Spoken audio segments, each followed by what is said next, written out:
안녕하세요. 네, 좀 공 던져서 좀 놀라셨나요? 많이 놀랐어요. 네. 우리 평소에 야구는 좀 좋아하시세요? 야구를 전에 좀 좋아했다가 요즘에는 또 관심 받게 된 스포츠 중 하나죠. 네. 오늘 들려드릴 이야기는요. 네. 바로 이 야구와 이 축구 관련된 이야기인데요. 혹시 이 아이 어떤 아이 같으세요? 미래에 좀 잘생겨질 아이일 것 같은데요. 이 아이가 조금 더 큰 모습을 한 번 더 보여드릴게요. 이 아이가 좀 더 크면 이렇게 됩니다. 이건 누구시지? 아직은 잘 못 알아보시죠? 네. 이 아이는 바로 박지성 선수. 박지성 선수? 네, 맞습니다. 박지성 선수가 원래 야구 선수를 꿈꿨다는 거 알고 계신가요? 아니요, 전혀 몰랐어요. 야구 선수를 꿈꾸던 어린 박지성이 우리 캡틴 박지성이 되기까지의 이야기 오늘 시작해보도록 하겠습니다.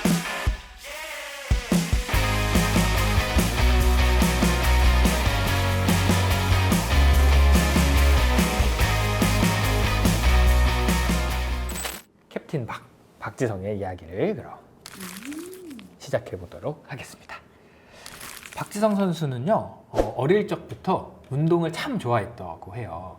그것의 처음은 축구는 아니었습니다. 박지성 선수는 야구에 관심이 굉장히 많았고요. 초등학교 때 야구부에 들어가기를 원했습니다. 초등학교 3학년 때 야구부에 들어가고 싶어서 이렇게 쫄랑쫄랑 야구부에 갔습니다. 그래서 선생님, 저 야구부가 되고 싶습니다! 이렇게 얘기했더니 선생님의 답변이 어떻게 됐을까요? 넌 안 돼. 맞습니다. 어떡해. 이유는요, 나이 때문이었어요.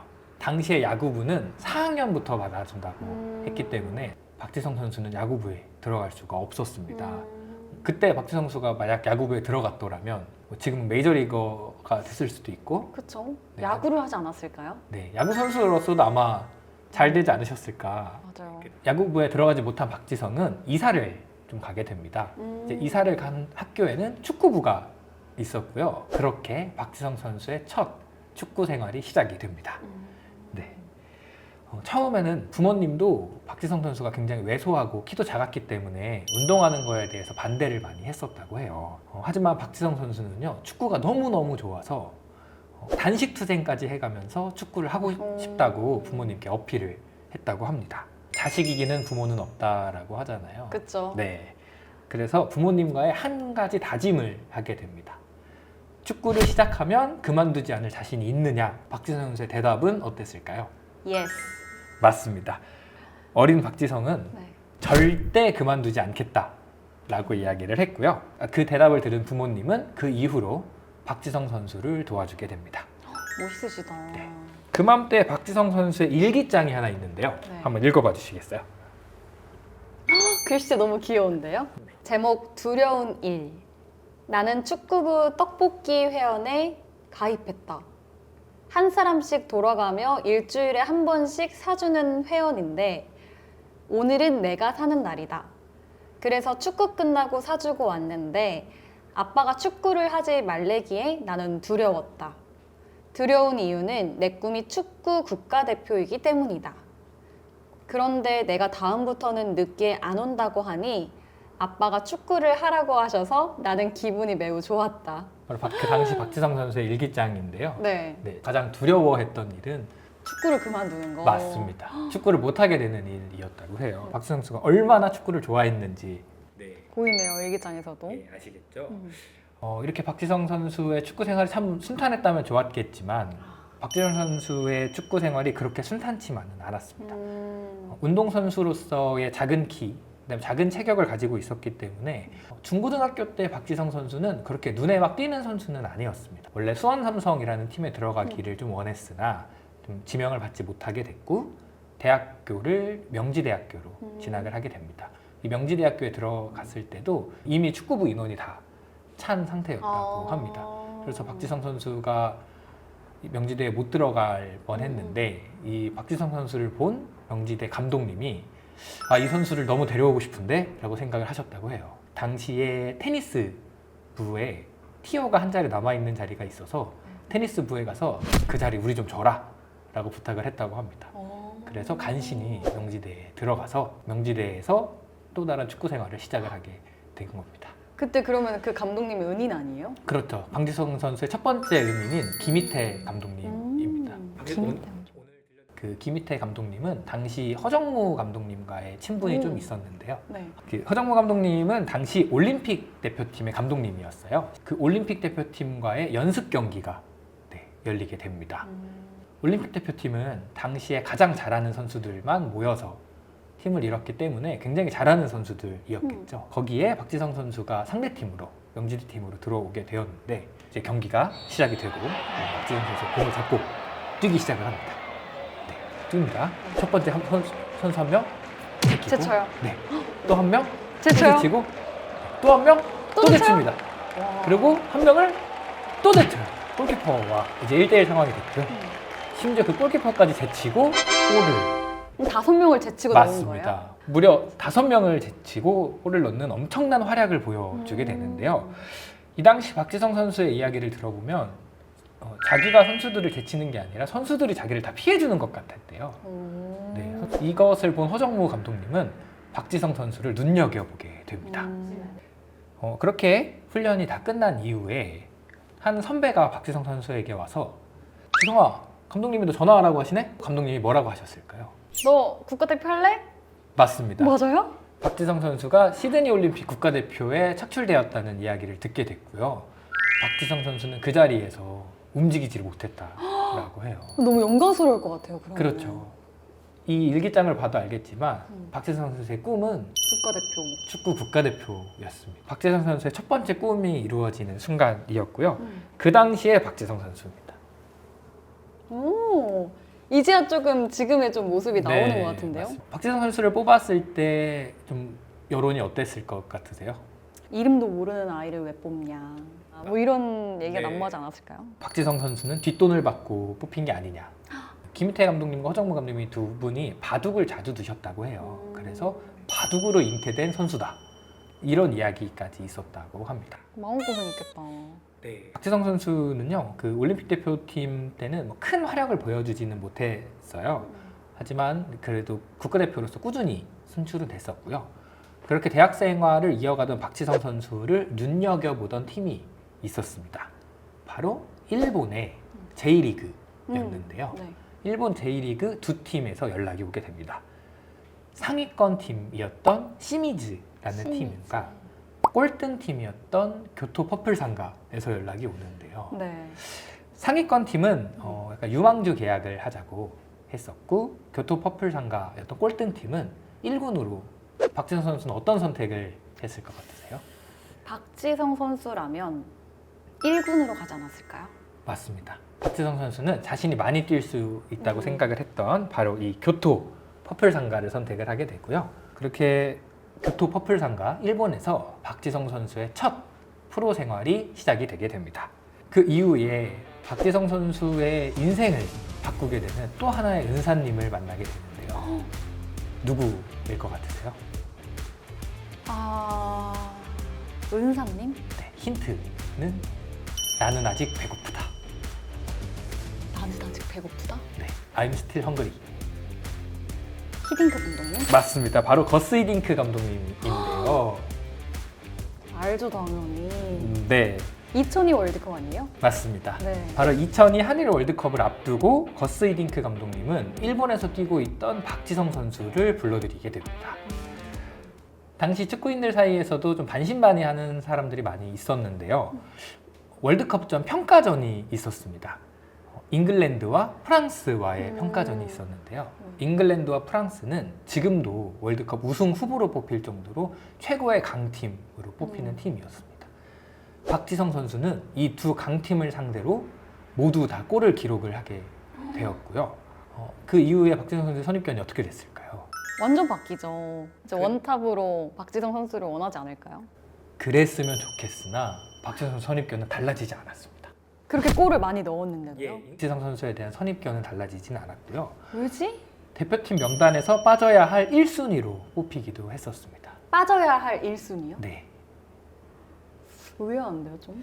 그 당시 박지성 선수의 생각은 좀 어떠셨을 것 같으세요? 좀 긍정적으로 생각하셨을 것 같아요. 그래도 더 해보자. 어, keep going. 약간 이런 마인드를 갖고 계시지 않았을까? 평소에 싶어요. 굉장히 긍정 마인드를 가지고 계신 것 같은데 네. 박지성 선수도 나는 될 것 같은데? 네, 이렇게 생각을 하셨다고 해요. 그렇게 최종적으로 박지성 선수는 2002 월드컵에 올라가게 됩니다. 네, 이렇게 대표팀에 발탁이 되었습니다. 당시 2002 월드컵 때 모습이 혹시 기억이 좀 나시나요?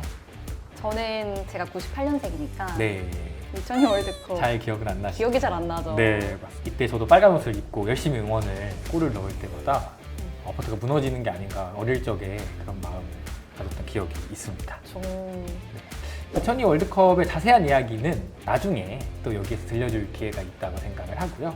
오늘은 박지성 선수의 활약만 잠깐 보여드리려고 하는데요. 박지성 선수가 가장 눈에 띄었던 장면은 조별 예선 장면이었어요. 포르투갈과의 경기가 있었는데요. 네. 0대 0으로 계속 지속되던 순간 후반 24분 이영표 선수가 공을 올려줬고요.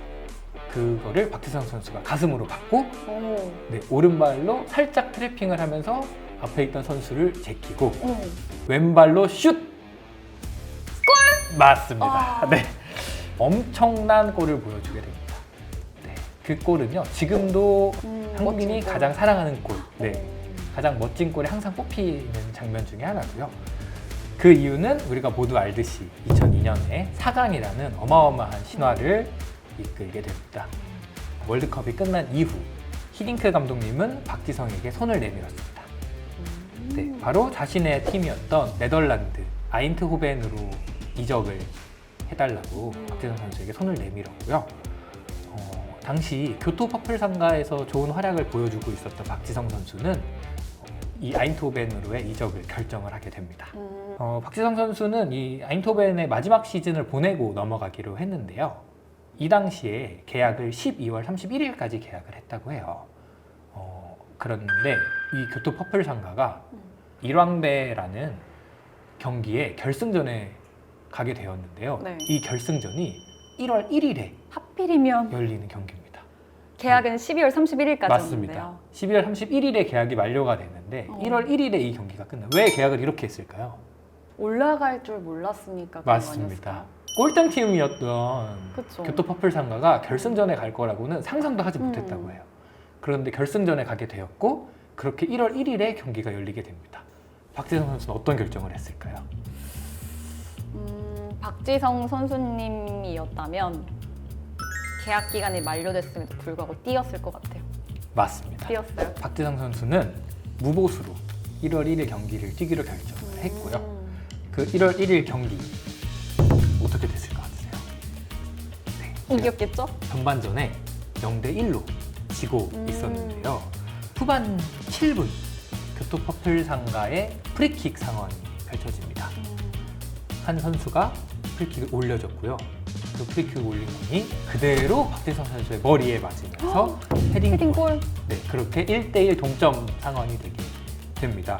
그 이후에도 박지성 선수의 도움으로 또 한 번 골을 기록하게 되면서 교토 퍼플 상가는 그 이왕배 대회 우승을 차지하게 됩니다. 꼴찌에서 우승을 한 거잖아요. 맞습니다. 그 당시 우승했을 때 박지성 선수의 모습인데요. 이 우승컵이 현재까지도 교토 퍼플 상가의 유일한 우승컵이라고 합니다. 처음이자 마지막이었어요. 예, 아직까지도 마지막이 되어 있습니다. 네, 그래서 이 당시 구단주가 박지성 선수에게 했던 말이 있는데요. 어느 팀에 가도 널 응원하겠지만 언젠가는 꼭 돌아와 달라. 부상을 당해 절름발이가 되어도 우리는 널 기다리겠다. 라고 약간 F의 심정을 울리는 그런 따뜻한 멘트네요. 그러니까 그 정도로 박지성 선수에 대한 고마움, 감사함이라고 하고 현재까지도 교토 퍼플 상가의 역대 최고의 선수를 뽑자고 하면 박지성 선수가 꼭 꼽힌다고 합니다. 그럴만하죠, 근데. 그렇게 우승컵을 안겨주고 박지성 선수는 히딩크 감독님이 이끄는 네덜란드 아인트호벤으로 이제 이적을 하게 됩니다. 이 유니폼 많이 봤어요. 아, 그러세요? 네. 아인트호벤으로 이적한 이후에 박지성 선수는 최악의 슬럼프를 좀 겪게 됩니다. 하필이면 이때. 네, 이게 잘 됐으면 좋겠지만 네. 유럽 축구를 처음 경험해 보다 보니 적응이 좀 어려웠고요. 당시에 무릎 부상까지 좀 겹치게 되면서 좋은 경기력을 보여주지 못했습니다. 심지어 홈팀에서조차 박지성 선수가 나오면 야유를 퍼부었다고 해요. 그래서 히딩크 감독님은 당시 박지성 선수를 배려해서 홈 경기에는 안 뛰게 하고 원정 경기에서만 뛰게도 했다고 합니다. 당시 박지성 선수는요, 처음으로 공이 자신에게 오는 게 무서웠다고 해요. 공이 자기를 피해갔으면 좋겠다라고 생각을 하기도 했었고요. 그렇게 슬럼프를 겪고 있던 와중 히딩크 감독님과의 면담이 진행됩니다. 히딩크 감독님은 일본에서 3개의 제안이 왔다. 나는 널 보내고 싶진 않다. 선택은 너가 해라 라고 했다고 해요. 박지성 선수 선택은 어땠을까요? 히딩크 감독님이랑은 같이 남아 있었을 것 같아요. 네, 맞습니다. 박지성 선수는 남겠다고 선택을 했고요. 자신을 믿어주는 감독님, 자신을 응원해주는 부모님을 보고 끝까지 노력을 하겠다고 다짐했다고 합니다. 그런 슬럼프 극복을 위해서 박지성 선수는 사소한 것 하나부터 다시 좀 시작하게 되었습니다. 바로 옆에 있는 선수에게 패스하는 아주 간단한 것부터 시작을 해서 그 패스 하나 했을 뿐인데 속으로 지성아 할 수 있잖아, 잘했어, 자신을 계속 다독여주면서 하나하나씩 극복해내라고 합니다. 그렇게 박지성 선수의 경기력은 천천히 다시 올라오게 되었고요. 팬들 또한 박지성 선수를 인정해주기 시작을 합니다. 자신을 야유했던 팬들이 목소리가 노래로 바뀌게 된 거예요. 혹시 노래 들어보신 적 있으세요? 노래요? 네. 들으면 기억할 것 같긴 한데. 알죠? 네네네네. 바로 이 윗송빠레라는 노래를 불러주면서 박지성 선수를 야유했던 팬들은 박지성 선수를 노래하게 되었고요. 다행이다. 그렇게 아인트호벤에서의 슬럼프를 극복을 하고 좋은 활약을 계속 보여주고 있었던 박지성 선수의 별들의 전쟁이라고 하는 챔피언스 리그에 참가하게 되는데요. 그 챔피언스 리그에 프랑스 리옹과의 경기가 있었습니다. 그 경기를 보러 왔던 사람이 한 분 있었는데요. 누구였을 것 같으세요? 보러 오셨던 분? 부모님? 부모님도 보셨다고 하고요. 네. 바로 이 박지성 선수의 경기를 보러 갔던 사람은 이분입니다. 이분 맨체스터 유나이티드. 맞습니다. 당시 맨체스터 유나이티드의 퍼거슨 감독님이었는데요. 박지성 선수를 보러 갔던 것은 아니었고 프랑스 리옹에 에시앙 선수를 보려고 그 경기를 가셨다고 합니다. 근데 에시앙 선수보다 눈에 띄는 한 선수가 있었는데요. 박지성 선수. 맞습니다. 바로 박지성 선수였고요. 퍼거슨 감독님은 오히려 박지성 선수를 더 눈여겨보게 되고 박지성 선수를 부르게 됩니다. 네, 그렇게 우리가 아는 맨유. 네, 맨체스터 유나이티드 대한민국 최초 프리미어리그 선수가 탄생을 하게 된 겁니다. 확실히 근데 박지성 선수는 이 유니폼이 가장 잘 어울리는 것 그렇죠. 같아요. 네. 저희한테 익숙하기도 하고 네. 네, 가장 잘 어울리는 유니폼인 것 같습니다. 이렇게 박지성 선수는 맨체스터 유나이티드에서 엄청난 활약을 많이 보여줬고요. 챔피언스 리그 우승 1회, 리그컵 우승 3회, 클럽 월드컵 우승 1회, 프리미어 리그 우승 4회 등 네, 아주 대단한 활약을 보여주면서 우리에게 큰 감동을 선사해줬습니다. 현재 지금 토트넘은 아직 우승을 한 번도 해본 적이 없어서 네. 컵이 없거든요. 네. 그래서 이제 많은 토트넘 팬들이 손흥민 선수도 우승컵을 하나 들어올리는 모습을 바라고. 저도 보고 싶긴 하네요. 그렇게 박지성 선수는 2012년에 무릎 부상의 여파로 현재 양민혁 선수가 있는 QPR 퀸즈파크 레인저스로 이적을 좀 하게 되었고요. 마지막으론 그 야유가 응원으로 바뀌었던 PSV 아인트호번에서 선수 생활을 마무리하게 됩니다. 네, 그렇게 어린 시절엔 야구 선수를 꿈꿨던 박지성이 자신의 꿈이었던 축구 국가대표 선수가 되게 되었고요. 그 다음은 유럽 무대를 꿈꾸게 되었고 현재까지도 축구 팬들 사이에선 해버지 뜻 알고 계세요? 해버지요? 네, 해버지? 모르겠어요. 해외 축구의 아버지라고 하는데요. 그 전까지는 해외 축구를 보는 분들이 그렇게 많지는 않았다고 해요. 박지성 선수 덕분에 해외 축구에 입문하게 되신 분들이 많이 있게 됐고 그렇게 박지성 선수는 해외 축구의 아버지라고 불리게 됩니다. 해버지. 네. 기억하고 있겠습니다. 지금 박지성 선수는 이제 선수로서의 활동은 끝났지만 음. 축구 행정가로서의 활동을 이어가고 싶다고 해요. 그래서 축구 행정가로서 또 어떤 멋있는 모습을 보여줄지 많이 기대됩니다. 예,